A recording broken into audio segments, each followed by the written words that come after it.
Ola, que tal? Como están? Benvidos unha semana máis a Estelae. Hoxe senta no noso plató para responder as nosas preguntas o conselleiro de Cultura, Educación e Ordenación Universitaria, Jesús Vázquez. Conselleiro, moitísimas grazas por aceptar unha vez máis o convite que lle fai Correo Televisión. Pois moi boas tardes e moitas grazas por invitarme a estar aquí con todos vostedes. Bueno, pois se lle parece, empezamos falando do inicio do curso escolar, do que vostede daba conta hai un par de semanas no Parlamento. Ese panorama que vostede describiu, moi bons rateos de alumno, profesor, en relación con outras comunidades, máis prazas en centros, en comedores escolares, máis centros plurilingües, aposta polo ensino público. Ese panorama, digo, non concorda en nada co que pintou a oposición. Non será que a realidade está entre medias das dúas visións que son tan diferentes? Bueno, hai que situarnos na época na que estamos e na contorna na que vivimos. Por desgracia, nestes intres, con 6 millóns de desempregados en España e con unhas contas que minguan ano a ano e que siguen caíndo na administración pública igual que nas propias familias, non? Pero sí que temos que resaltar que foi un ano sin ninguna incidencia. Agás unha externa ao que foi a actuación da Consellería. Pero incluso na conferencia sectorial do outro día, co resto de conselleiros de toda España, foi un ano máis tranquilo incluso que outros. Sí que é certo que comparecín e de feito a petición propia e con antelación, porque sí que é certo que hai movimentos políticos que coinciden tamén que a posta en marcha futura dunha lei a nivel estatal que intentaban en certa medida atacar un goberno de cara ao que é a educación e a cultura do noso país. E polo tanto foi unha petición de comparecer para dar os datos reais. Dicir, no que se dixo nesa comparecencia por parte da Consellería son os datos reais. O que non se pode negar nestes momentos é que existe unha oferta educativa moitísimo maior, unha oferta educativa moitísimo máis ampla, con moitísimas maiores prestaciones que fai 4, 10 ou 12 anos, non? E independentemente que sí é certo que temos moitísimos menos recursos e que temos problemas no noso día a día. Certo que adoptamos unha serie de medida onde o profesorado se lle pediron novos esforzos continuamente e se lle están a pedir novos esforzos, pero é certo que acadamos unhos compromisos. Moitas das comunidades españolas pasaron de feito de ter o ratio máximo de 25 a 30 e de 30 en secundaria a 35. Galicia cumpliu un compromiso de non incrementar a ratio, consideramos que tiñamos as contas saneadas na medida en que fixéramos un esforzo e cumplimos estes ratios. Seguimos a cumplir cas nosas universidades frente a baixadas en Cataluña dun 37%. Nos poñemos novas liñas de bolsas.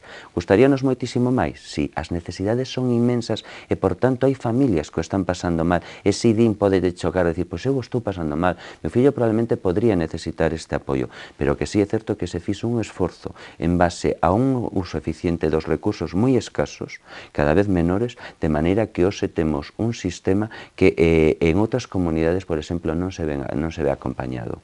Vostede insiste na aposta da Xunta polo ensino público, en que é prioritario para o goberno autonómico e tamén para os cidadáns, non? 73 de cada 100 alumnos elixen un centro público, non? Que lle parece que diga a oposición que a política educativa do PP é elitista e clasista? Vostede como lle sentan cualificativos como estes? Bueno, nós temos os datos e os datos aí están. É unha das críticas, eu creo que é unha mensaxe que lanza moi ben a esquerda, non? Neste sentido, que ven a dereita, que se favorece, que se privatiza ou que ven a parte máis relixiosa, non? Creo que é un ataque continuo a miña persoa, neste caso, ou a política de calquera goberno do Partido Popular.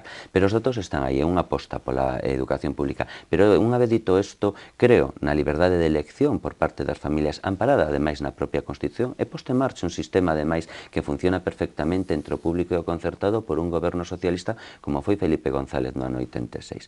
A partir desde aí están os datos. O número de alumnos na parte pública está medrando no seu día a día. Seguimos facendo investimentos moi fortes na educación pública e temos centros públicos de unha calidade, unha excelencia moi boa. Pero é certo que temos que tratar de traballar para ter un sistema educativo financiado con fondos públicos onde se sume a parte pública máis a concertada de excelencia. O noso sistema non é excelente. Temos un sistema educativo en España derivado de moitas leis de ámbito socialista que provocaron que o noso sistema non sexa excelente, que non lle dé unha resposta positiva ás nosas familias. Non podemos confundir excelencia con elitismo e moitas veces a esquerda tratanos de atacar cando falamos de esforzo, cando falamos de compromiso, cando falamos evidentemente de reválidas, de que exixirlle máis ao alumnado para tratar de buscar deles o mellor. Pues evidentemente moitas veces estas decisións parece como que aí está a dereita impoñendo, aí está a dereita co seu modelo clasista que só favorece as clases máis ricas. Pois precisamente eu creo que foi todo o contrario, políticas como Plan de Potenciación de Linguas Estranxeiras, onde nestes intres máis de 73.000 cativas e cativos están dentro dese plan en centros plurilingües ou nas máis de 2.850 seccións bilingües que de outra maneira non podrían, porque moita xente non pode permitirse ou ir a clases particulares de inglés ou non poden asistir no verán a estadías no estranxeiro. Fíxose un esforzo sempre priorizando os ingresos económicos da familia, precisamente para apostar polas familias que máis o necesitaban, incluso con grandes críticas moitas veces dentro das clases medias ou clases medias altas que pensan que, que teñen razón, que pagan os seus impostos e que teñen o mesmo dereito. Temos unha situación moi complicada, moi dura, porque hai unha disminución ano tras ano nos orzamentos e, por tanto, hai que facer unha aposta, e esa aposta sempre cos máis débiles. E creo que con este goberno do Partido Popular, neste caso dunha xunta presidida por Alberto Núñez Feijóo, creo que ninguén pode rebatir este argumentario porque os datos están aí. Este ano pediuselle un esforzo a concertada, por primeira vez disminúe o número de unidades concertada, a partida de concertos tamén leva disminuído nunha cuantía moi importante frente aos 4 anos anteriores do bipartito, onde a partida medrou en 50 millóns de euros. Creo que nestes momentos, en que non teño dato exacto, que estamos en torno a unha disminución de 30. Na anterior legislatura do bipartito foran máis de 250 unidades concertadas, nos estamos por debaixo en unidades concertadas que con respecto ao curso 2008-2009, que foi o último curso no bipartito. Por esas cuestións foi polas que decidín comparecer a petición propia no Parlamento con moita antelación, porque normalmente sempre se comparece no mes de outubro, que cando están os datos de matrícula, pois de escolas de idiomas, de formación profesional, pero preferín comparecer 2-3 semanas antes precisamente porque estáse moitas veces terxiversando a realidade e creo que nestes casos convén enfrentarse e decir a verdade á cidadanía. E ali nesa comparecencia decía vostede que hai que deixar a un lado a política á hora de falar de ensino. Parece algo imposible, non? En todo caso, a oposición di que tras os recortes do PP sempre hai ideoloxía. Bueno, eu creo que hai unha frase que neste caso define a intencionalidade, neste caso da oposición, e foron as palabras do propio secretario xeral do Partido Socialista Obreiro Español, Rubalcaba, o señor Rubalcaba neste caso, onde dixo que iban a focalizar todos os esforzos para atacar aos gobernos, o goberno na educación, neste caso nesta nova andaina. Creo que iso define a actitude do Partido Socialista, creo que define moitas veces a actitude do Bloque Nacionalista Galego ou de outros partidos onde tratan de situar a dirixentes sempre a persoas relacionadas en certos órganos e sempre para actuar baixo as directrices moitas veces mandadas polos partidos políticos e nunca pensando na racionalidade, na situación económica que nos toca vivir ou precisamente pensando na educación. Iso é algo significativo cando alguén acude ao Consello Galego de Educación, onde están representados os sindicatos, os partidos políticos, moitas veces unha das dúbidas que se pregunta un é aquí venimos a falar de educación ou se ven a facer política, non? Unha das cuestións que máis chocan, non? Porque poñamos o que poñamos en riba da mesa, sabemos ou non, sabes ou non, incluso sendo medidas sociais ou tremendamente sociais. Parece que moitas veces esa cuestión, cando estás dentro, daste moitísimas veces conta. Cando ves os dirixentes de certas federacións de AMPAs, cando ves a certos dirixentes de certas institucións que din representar moitas veces o ensino público, a federación, pois moitísimas veces sabes que detrás de moitas veces desas críticas hai precisamente un movimento político. Outras veces, por suposto, claro que estamos nunha situación de escasez, estamos nunha situación que a mí me gustaría meter moitísimos máis millóns na Consellería para poder actuar dunha maneira moitísimo máis eficiente, moitísimo máis rápida. Pero, bueno, a situación é a que creo que estamos actuando ca maior disilixencia e, dende logo, con corresponsabilidade para ali onde creemos que hai unhas necesidades inmediatas tratar de ir a subsanar esas deficiencias. Habería, non obstante, que intentar artellar un gran pacto, non? En relación co ensino, digo. Eu son partidario, evidentemente, eu son partidario e creo que ademais é firme a proposta, neste caso, por parte da Consellería, e creo que é necesario afastar a política do que é a parte educativa. España e Galicia, por tanto, como parte de España e con as leis de ámbito nacional, pois temos unha serie de problemas. Non podemos estar orgullosos do noso resultado. É certo que Galicia non ten a tasa de abandono nin de fracaso escolar, é certo que levamos mellorado moito en FP nestes últimos 4 anos, é certo que a tasa de idoneidade ou de alumnos, e incluso que se incorporan ao sistema de de FP superior ou de bacharelato máis por riba do que a ensinanza obrigatoria leva medrado moito. Iso como país nos fai sentir ben, pero todavía non son as cifras de maneira que un gobernante poida decir estou satisfeito, porque ali onde hai un motivo de fracaso ou de abandono escolar hai un problema. Por lo tanto, unha administración tería que tratar de darlle resposta e non amosarse satisfeita ante problemas individuais. E Galicia ten miles de problemas, evidentemente, neste caso, pero sí que é certo que se está traballando e actuando da maneira máis eficiente, certo con un compromiso moi grande por parte do profesorado galego, a cual se lle leva pedido moitísimos esforzos e día tras día suman esos esforzos, ven nun momento moitísimas veces de desánimo, non? Precisamente sei que vamos a ter un acto de celebración do Día do Docente, precisamente con el tratamos moitas veces de pedir moitas veces ou dar explicacións por que se adoptan certas medidas, pero ao mesmo tempo de poñer en valor a figura do docente. A sociedade, as familias teñen que recoñecer o esforzo que están facendo os docentes no seu día a día, debido tamén a que unha administración lles está pedindo día a día novos esforzos, pero eles o están cumprindo e, desde logo, os éxitos do sistema educativo se deben en gran medida aos esforzos e á boa vontade do propio profesorado que no seu día a día traballa con esos cativos e cativas. Preguntaba eu pola necesidade de chegar a acordos, a pactos en relación co ensino. A verdade é que vostede tampouco se morde a lingua, non, a hora de responder moitas veces o que lle din dende a oposición, non? Lembro a polémica que trouxeron esas palabras súas nun xornal, chamando antidemócratas a colectivos contrarios ao decreto do plurilingüismo. Vostede nega, non sei se me quere matizar ou... Sí, porque foi polémico, en todo caso, foi polémico, non? Aí non sei se se pasou un pouco, se logo pensou... En ningún momento a ningún colectivo, sí a unhas persoas que en ningún momento non queren acatar e incluso están chamando a insumisión de certas leis. Ser demócrata significa acatar ao que decida a soberanía. E a soberanía, fai escasamente 8 meses, 9 meses, evidentemente votou nunhas eleccións e maioritariamente lle deron apoio a un goberno, non? Por tanto, dentro do que é o intentar convivir en paz, non quere dicir que a ciudadanía tamén che dé o voto e que con eso poidas facer o que ti queiras en un momento dado, pero sí que é certo que en un momento dado o que pasou aquel fin de semana creo que habría que pedirlle explicacións, porque ante un auto dun Tribunal Superior de Justicia, incluso intentando enfrentar a propia Consellería ou Goberno co Tribunal Superior, que sencillamente decía pedimos explicacións tal, por non ter constancia, casi era automático, prácticamente acaba de chegar, e se estaban dando unha rolda de prensa ao Tribunal Superior, tira, di, a Consellería non cumple, si se llenou.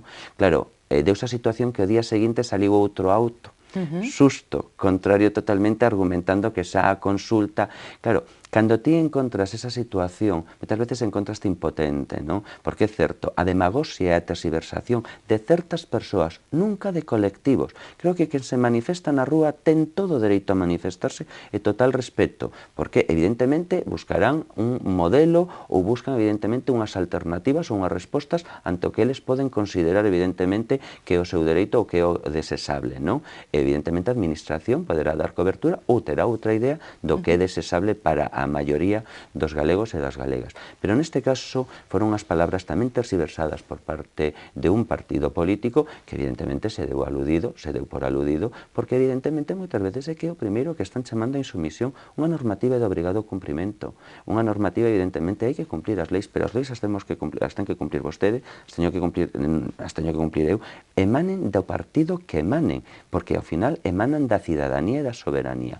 Por lo tanto, esa situación. Pero en ningún momento considero que lle faltei o respeto a ninguna persoa, pero sí evidentemente que era unha chamada de atención ante unha situación curiosa que se deu por parte de un membro da CIGA e por un representante, o presidente da mesa de normalización, que cando menos foi anecdótico e, bueno, neste caso creo que aí está. Creo que todo o mundo que me está escoitando está entendendo o que eu quero decir. Pero reitero, nunca en contra do que é a cidadanía, nunca en contra do que son os colectivos ou os grupos.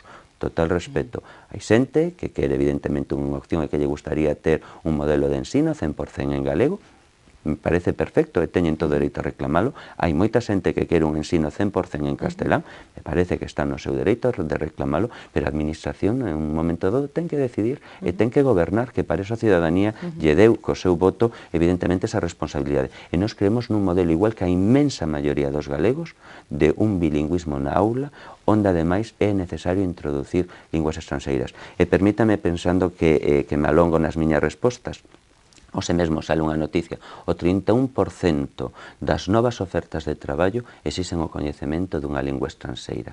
Un goberno que non dera ese paso é un goberno que ao final non está cumplindo ca cidadanía ou que non está cumplindo ca súa obligación, que dar unha resposta. Moitas veces é máis fácil non mover unha cadeira do seu sitio, é máis fácil deixar o vaso onde está porque non vai a ser que vai a caer. Pero creo que un goberno nunha situación de crise económica moitas veces ten que adoptar decisións que son duras, pero que cree que a medio e longo prazo van a dar unha resposta á cidadanía. E xa que falamos da consulta aos pais sobre a lingua dos seus fillos, por que tan importante para vostedes, se ao final non influe decisivamente en nada? Si influe decisivamente na educación de cada un dos fillos. Hai unha lei de normalización que establece que o fillo, que cada cativo e que cada cativa ten que ser escolarizado, por tanto, o primeiro proceso de lectura-escritura, de leito-escritura, ten que ser na lingua materna do rapaz. Polo tanto, o centro ten a obriga de coñecer cal é a lingua materna para precisamente poder recibir a ese cativo cando entra con 3 anos na lingua materna. Por eso só se fai cos rapaces de 3 anos, porque cando o rapaz entra nese centro educativo é ese primeiro proceso de leito-escritura e, por tanto, é obrigatorio. Sempre se veu facendo. Pode ser facerse a través dun papel, podese facer a través dunha consulta oral, vaiselle preguntando, podese facer por vía telefónica, podese facer por email, por fax, podese facer, pero hai que facela, porque a lei o marca, porque non atender esta situación sería incumplir unha lei que foi apoiada por a inmensa totalidade do Parlamento no ano 83, a lei de normalización, e porque, ademais, esta consulta xa se viña facendo, e como tal tamén estaba establecido no decreto do bipartito. O Tribunal Superior o que di é non pode ser vinculante. Perfecto. Acatamos e decimos non pode ser vinculante, pero non di que a consulta non se deba facer e que evidentemente así foi o auto do día despois que o amparou, porque que é necesario, porque un profesor necesita saber cal é a lingua materna do seu rapaz de 3 anos que entra por primeira vez. Polo tanto, non é unha obsesión deste goberno, é que é un cumprimento da lei. Por esa situación, cando alguén nega esta situación, o que está dicindo que se incumple unha lei de normalización. Por eso esa situación de decir, cando menos, están chamando a unha anti-ilegalidade. E sorprende nalguén que é demócrata que chame a non cumplir as leis. E a vostede pasouselle pola cabeza cambiar a lei de normalización lingüística, como piden algúns colectivos, por exemplo, Galicia Bilingüe? Eso non estivo en ningún momento... Non, creo que é unha lei que surdiu do esforzo, digamos, da comprensión da negociación e creo que ademais está a dar os seus froitos. Creo que unha lei que provocou ademais que en Galicia existira unha paz lingüística sempre e por eso creo que é unha lei que temos que respetar e ademais quero decir que é da cual nos sentimos orgullosos porque Galicia ten a riqueza de ter unha lingua propia, temos unha lingua como é o castelán que nos permite conectar co todo o mundo hispano e co resto das comunidades españolas e creo que a nosa eiva, onde temos que focalizar o noso esforzo é precisamente no déficit que temos de linguas estranxeiras e que no noso día a día, cada vez que vamos a unha actividade no exterior ou cada vez que hai unha presentación, vense moitísimas veces esas eivas na xente da miña idade, xente máis xoven. Eso é onde temos evidentemente que poñer todo o esforzo. Por eso moitas veces o discurso meu de decir deixemos a política. Si ao final cando estamos tomando un café ou cando estamos falando, todo o mundo coincidimos no mesmo. Si coincidimos no mesmo fora do debate político, por que non deixamos a política fora? Porque cando menos todos estamos de acordo en que é necesario dominar a nosa lingua, que é a lingua propia e que é a que ademais nos fai ser galegos, evidentemente.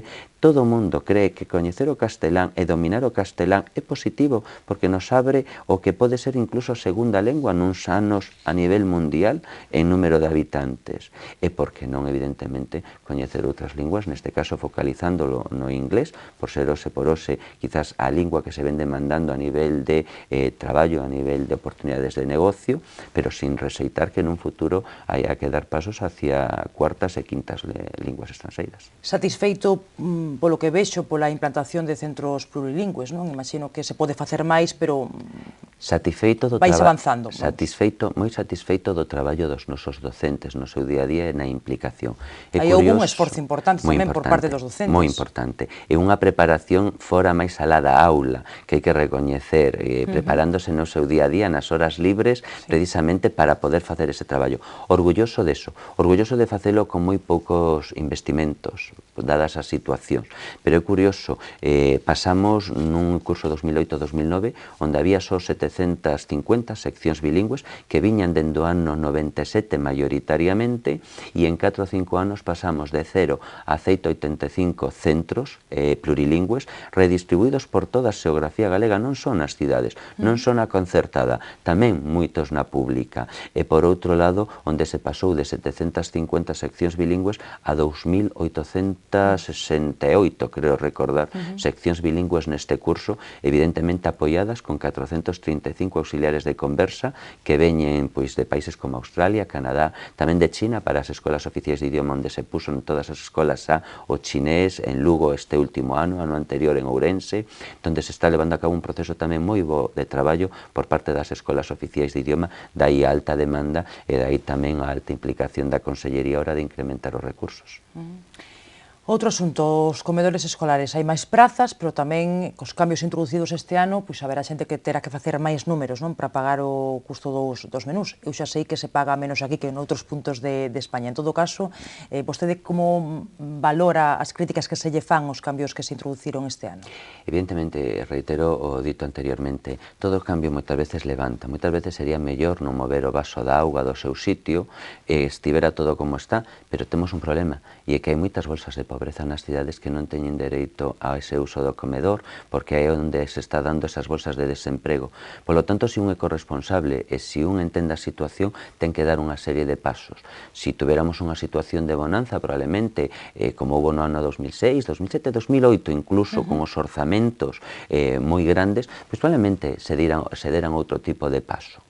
Pero, unha vez dito isto, se no ano 2007 se pensaba que se iba a cubrir o servicio de comedores e universalizar con 14 millóns de euros, xa nos tivemos que poñer un 100% máis, porque prácticamente hai 28 millóns e crecendo, e necesitamos seguir dando pasos, e o noso compromiso é crear 10.000 novas prazas de comedores en na legislatura, de maneira que a inmensa maioría proveñan de comedores que están xestionados polas AMPAs, maioritariamente en cidades, maioritariamente moitas veces en sitios onde hai bolsas de desemprego moi grandes. Por tanto, as familias lle custa moitísimo acceder a esa comida ou acceder a poder pagar un comedor onde se ven pagando o 100%, polo tanto, incluso con precios de ata 6 euros en moitos sitios, non?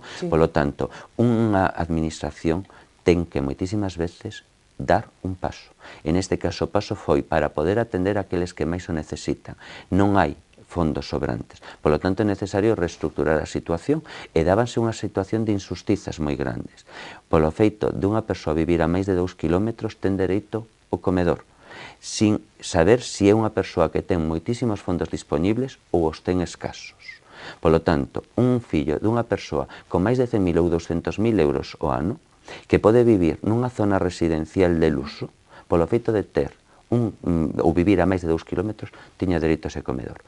Unha familia que vive ao carón dun colexio, que o mellor está pendente dun desahucio, ou dun alquiler que lle costa pagar dun aluguer no mes ao mes, non ten dereito. Isto é injusto.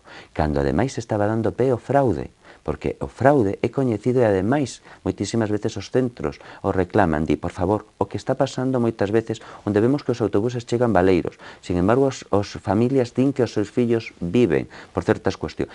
Isto, cando alguén administra, ten que darse conta e ten que tratar de poñer cotos, porque senón o único que favoreceríamos é o fraude. Reitero, o mellor era mellor non mover nada, quedar como estábamos, probablemente non terías críticas, non se pediría dimisión, pero sí que é certo. Probablemente non podría dormir tan tranquilo polas noites pensando que o que fago creo que é xusto. Creo que, ademais, unha familia con uns niveis que, ademais, nos diferencia do resto de España. Démonos conta que en Galicia este ano estamos en torno a 60.000 comidas que oferta só a Consellería. A maiores creo que hai máis de 12.000 que ofertan as AMPAs e concellos, non? Pero só 60.000 a Consellería de Educación. Unha cifra que cando a xente me escoita di, por que non di vostede isto? Por que non? Porque a veces a xente pensa que, bueno, poden ser unhos cantos, non? 60.000 prazas. Neste caso, facemos un esforzo moi superior a calquera outra comunidade de España. Andalucía teria que multiplicar por 3 ou 4 o seu esforzo actual para poder chegar a cadar incluso ao nivel galego, pero por non falar de Canarias, ou de Madrid, ou de Cataluña, ou de Valencia. Calquera comunidade, dende logo, está nos luz.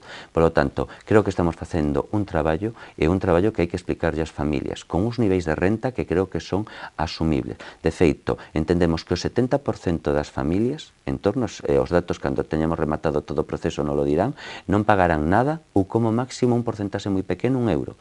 Por qué? Porque unha familia de 4 membros, con 2 fillos, pai nai e pais ou nais, neste caso, teríamos que falar de 28.000 euros neto, 7.000 per cápita, 28.000 euros netos. Esos 28.000 euros netos, se os pasamos a bruto, estaríamos falando de entre 33 e 36.000 euros brutos, dependendo que veñan dun único perceptor ou de 2 perceptores. Hai moitas familias con desemprego ou soldos de 500 euros. Creo que é necesario que a partir de aí, esa familia con 33.000 ou 36.000 euros brutos pode pagar ese euro, non os 4,5, un euro, porque a partir de aí é sucesivo. E hai un nivel de renda onde evidentemente exiximos que sexa ese 4,5, pero que non é a inmensa maioría, que é unha inmensa minoría. Por lo tanto, creo que hai que dar esos pasos.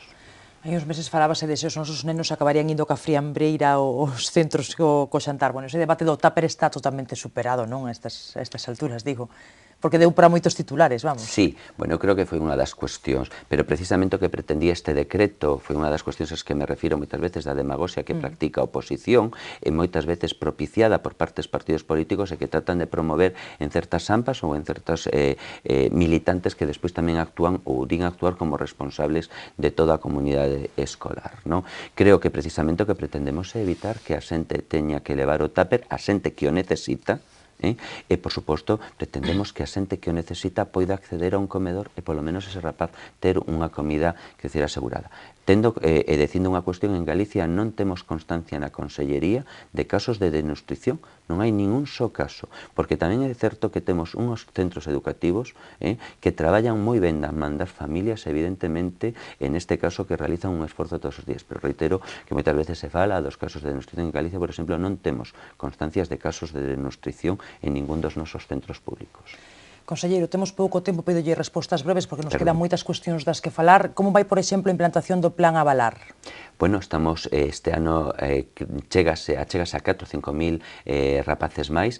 Estamos nun modelo de redefinición do que o Plan Avalar, que precisamente nos vindeiros días pondremos en marcha novas funcións, por tanto, daremos a coñecer unhas novas sorpresas, pero sí que é certo que este ano, esta legislatura, será do impulso do libro digital, porque creo que aí onde nos temos que centrar, aproveitando todo ese Plan Avalar, todo ese repositorio, toda esta nova tecnoloxía que nos leva situado como unha comunidade de referencia a nivel nacional, pois dar o seguinte paso de impulso para que ese Plan Avalar constitúa a plataforma de partida xunto co punto neutro de que outro día falaba o propio Ministerio para o libro digital en Galicia. O Plan Avalar é bastante coñecido, hai unha liña de axudas que a lo menos eu non coñecía, que se lle dá aos concellos para evitar o fracaso escolar, non? Isto para min foi unha novidade, non? Sí, celebrouse este ano, bueno, desenvolveuse este ano por segunda vez, segundo ano consecutivo. Este ano pusemos en torno a 1.700.000 euros, a partida incrementouse sustancialmente para tratar de loitar das mans cos concellos para loitar contra o abandono escolar. Eso fixo que moitas dúcias... Non estamos mal aí, non? No do abandono escolar, digo, en Galicia. Non, pero tampouco nos podemos, somos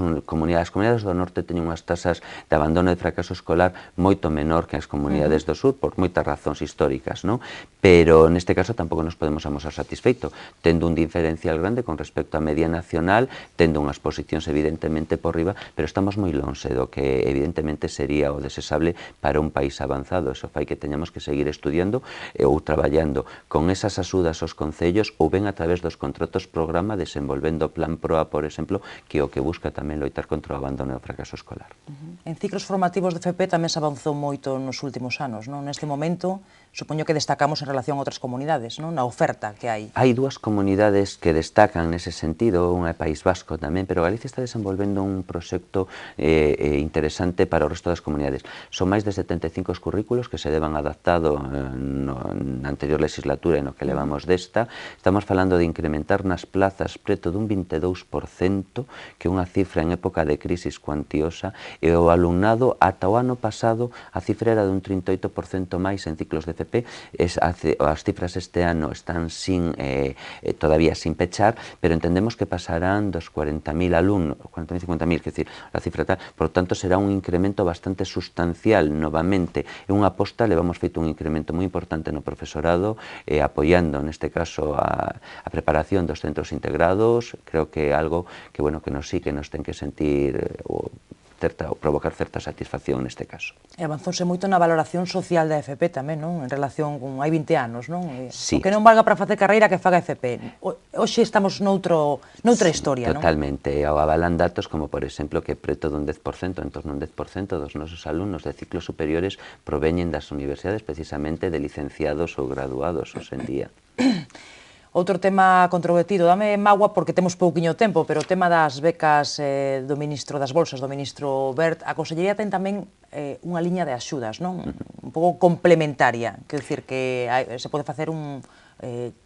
non chama meto a tranquilidade, non? Pero sí, hai que dicilo, non? Gustaríanos dispor de moitísimo máis, pero no pasado pusemos en marcha unha liña, este ano incrementamos un 70 e pico por cento ata 1 millón de euros, de maneira que cubrimos as matrículas daqueles alumnos que están entre 5 e 5,5, que non cubre o decreto a nivel nacional, e despois vamos a dar unha cuantía para aquelas persoas que teñan menos recursos de 600 euros fixos que estén entre 5,5 e 6,5, que lle poda parte da matrícula, evidentemente que entra dentro do que son as bolsas do Ministerio, nos lle damos unha cuantía facendo esa aposta. E este ano pusemos en marcha unha nova liña de axudas para másters, para a xente que está desempregada e que quere realizar un máster profesionalizante que lle poida permitir o acceso ao mercado laboral, e pusemos unha liña nova que vamos ver como funciona por un importe de 200.000 euros.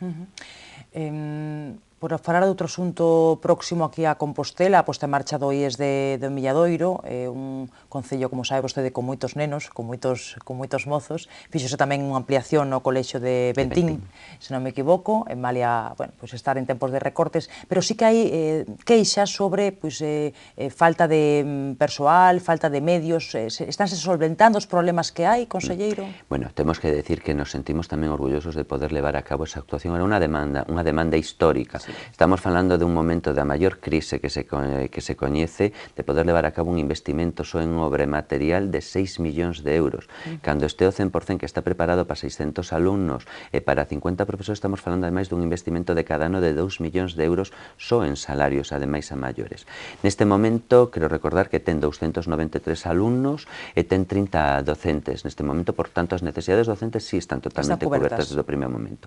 Outra cuestión é a posta en marcha como calqueira centro, un centro ademais desa magnitude, porque un centro moi grande e preparado, reitero, para 600 alumnos, ainda que neste momento está en 293, pois é un proceso gradual. A Xunta recepcionou o edificio no verán, puxose en marcha o novo equipo directivo, agora foi o inicio de curso, escasamente fai 2 semanas, dicir, realmente o inicio de presentación todavía, e hai un proceso, estes días está chegando novo material ás aulas, dotouse xa, pero un proceso que todavía ten que ir evolucionando. Pero que é o modo de actuar, ademais, sempre, non unha cuestión automática, non é decir, nun día para outro necesito. A administración tamén ten que mercar o material, ten que dispoñer, ten que haber unha redistribución. Por tanto, se recibe unha serie de pedidos, esos pedidos se van xestionando, se van redistribuindo en redes de transporte para facer servicios e non pagar individualidades, digamos, porque poda encarecernos a redistribución polos centros. Por lo tanto, sempre hai unhas pautas. Igual pasa que a biblioteca, unha biblioteca recén só estaba aula, por lo tanto a dotación vai a ser gradual, non se pode comenzar con unha biblioteca xa con miles de volúmenes, se lle redistribúen os fondos aos centros, o equipo directivo, como cada vez que se abre un centro, sea un IES ou sea un CEIP, sempre se lle dan uns fondos extras para que agora, xunto co profesorado, se vai evaluando cales son as necesidades. Por lo tanto, levamos 2 semanas de curso e se lle vai procedendo, precisamente no día de hoxe, se lle está suministrando novos PCs, novas pizarras digitais, e se vai dando ese avance. Entra Un pouco dentro de da paciencia. ordinaria, eu creo que neste caso o que sí temos que decir é que era unha demanda histórica, non se fixeron en anos de bonanza, en este momento precisamente nese municipio, en Ames, en concreto en Milladoiro, estamos traballando tamén na ampliación de Bentín, que tamén é outra obra que supón, estamos falando en investimentos só entre un edificio e outro en obras de 8 millóns de euros.